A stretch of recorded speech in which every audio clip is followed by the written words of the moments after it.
Hey everyone, this is supposed to be the first kind of overall hands-on lesson we were going to have in class. So unfortunately, we don't have the hands-on aspect, but we do have the lesson nonetheless. So today we're talking about warm-ups and kind of what that all entails, why we warm up, and so on.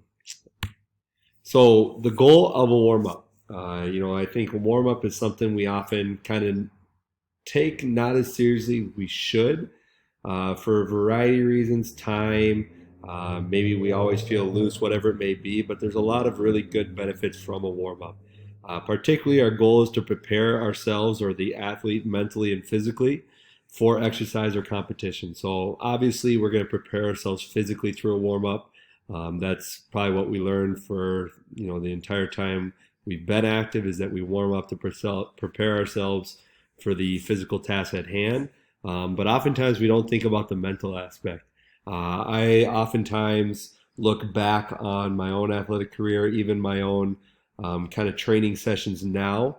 I kind of look forward to those warm ups as a time to not just get myself ready physically, but really start to hone in mentally on what it is I'm about to do, how I'm going to execute it, and so on. So it really helps me both in that mental and physical aspects. So the results of a warm up or things that we're looking to get out of it is one, we want to increase our muscle and core temperature. This is going to help us result in an enhanced neural function, so just really helping us with movement and function altogether. It's also going to increase blood flow to our muscles as well as elevate our oxygen intake. Now we want both of those for a variety of reasons. One, we want to increase blood flow to our muscles because that blood is going to provide our muscles with various things, including oxygen, so that we can perform better for longer. We need that oxygen. We need what the blood is supplying with us or supplying us throughout our workouts, and we need to be efficient. So that's going to help us increase that blood flow. Is we're going to have to increase that oxygen intake as well. Sitting here right now listening to an online lecture for warming up and so on, odds are our breathing rate is a certain, it's pretty slow. It's not really deep. It's not anything like that. If we were to go right into pretty extreme exercise right now and to try and keep the breathing rate that we have at the moment, odds are we would, become lightheaded, we become woozy, all that stuff because we're not getting enough oxygen because our breathing hasn't changed. So we want to elevate that oxygen intake so that we can get more air into the blood, into the muscles, and so on. So there's two different kinds of warm-ups that we tend to look at, active warm-up and passive. We're going to focus more on active warm-ups because those are often looked at as being superior. It's going to be a more, as the word says, active type of warm-up in which we're moving. We're really getting ourselves into the warm-up. We're not just stretching and so on. It's going to help us increase our blood flow. Our heart rate and our oxygen intake will also be elevated.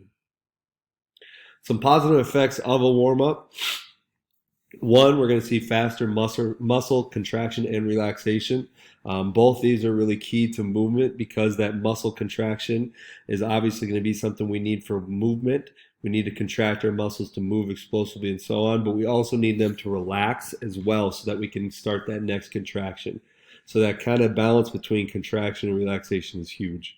It's going to help us improve the rate of force development. We'll talk a little bit more about that later on, but that's essentially how fast can we put maximum force into the ground, and that's really important for a lot of different athletic aspects. It's going to help us improve our reaction time. It's going to improve our muscle strength and power. It's going to improve that oxygen delivery and blood flow that we talked about, and it's going to increase our psychological preparedness for performance. We're really going to start to hone in on the competition at hand. Components of a warm-up. So when you are looking to write a warm-up, which you'll be asked to do so for your 4-week plan, initially you were supposed to lead the class through a warm-up, but because we're not all together, don't really worry about that. First 5 minutes is going to be known as that general warm-up. This can be very slow aerobic. It can be jogging, skipping, biking. It can be like some high knees. It can be very, very slow in the sense of maybe we're doing just some knee hugs followed by some quad pulls, some elephant walks or scoops, as a lot of people call them. Pretty much the point of this general warm-up is to increase our heart rate, start to see that blood flow go up, our muscle temperature begins to raise, our respiration increases, and so on. Later on, past that general warm up, we're going to start to make this more of a specific warm up. So now we're incorporating movements used in the sport, in the training session, whatever it may be. An example that comes to my mind is if you are warming up for basketball, you can start to see maybe defensive slides incorporated into it. Maybe for baseball, it's going to be a shuffle into a sprint, like you're leading off a base and going into whether you're stealing or just running the bases, it really doesn't matter. Um, but yeah, you do see that general lead into specific based off what you're doing. Your length of your warm up, and typically warm ups are should last anywhere between 10 to 20 minutes. For leading the warm ups this semester, we were looking for 5 to 10 minutes, but once again, we're not leading those in person, so really aim to make these warm ups 10 to 20 minutes. And it kind of varies as to how long the warm up is depending on what you do. So if it's a training session, so if you're in the weight room like you're at Springfield College warming up, we want to keep those around 10 minutes. Biggest reason why is because we have an hour to get athletes in and out. It's pretty crammed for space. We don't want to spend too much time on the warm up if we're trying to get a lot done. The warm up is very, very important, but we can get a lot of work done in that 10 minutes as we would a 20-minute. So this can be much more general and less specific.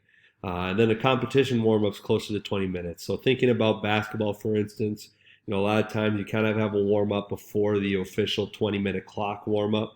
That's going to be your general warm-up where you see that active stretching, active warm-up, active movement. And then as you get closer to game time, that's when the layup lines start, the defensive slides, whether it is you're doing like a shell defensive drill or you're just moving side to side, the way the offense would work, it really depends. But you do see the competition be a little longer. So here's where we would do a hands-on. This is an example of a warm-up I would use. I don't typically do a brief jog for 1 minute, but sometimes that's what people like. I know a lot of people like to hop on the elliptical or the bike for 5 minutes. It's just kind of a way of adhering to that. But you can do a brief jog. It might even just be a down and back 25 yards. So a stride out, 2 by 10 yards, reverse run, really emphasizing a reach, 2 by 10 yards. High knee run for a 10, butt kicks for 10, straight leg skip for 10, open hip skip for 10, backwards open hip skip for 10, high knee karaoke, facing the same way both ways, each way is 10 yards, snapping that knee up and over, lateral squat walk for 10 yards, flipping each step, lateral squat walk with the toe up of the straight leg, so that's that back leg, just feeling that stretch kind of happen in a different area. 10 yards. A shuffle with an arm swing, 1 by 10 yards each way. Spider lunge with the T-spine, 1 by 10 yards. And then also a cradle walk to figure 4, 1 by 10 yards. So that's an example of a warm-up that I would use. Oftentimes we see that used for my athletes. That lasts about 10 minutes. And it's kind of a good way to kind of start if you are trying to plan out a warm-up for yourself. Maybe even try this since you are stuck inside. You don't need a lot of space to do so. So that's our warm-up presentation. Let me know if you have any questions on that.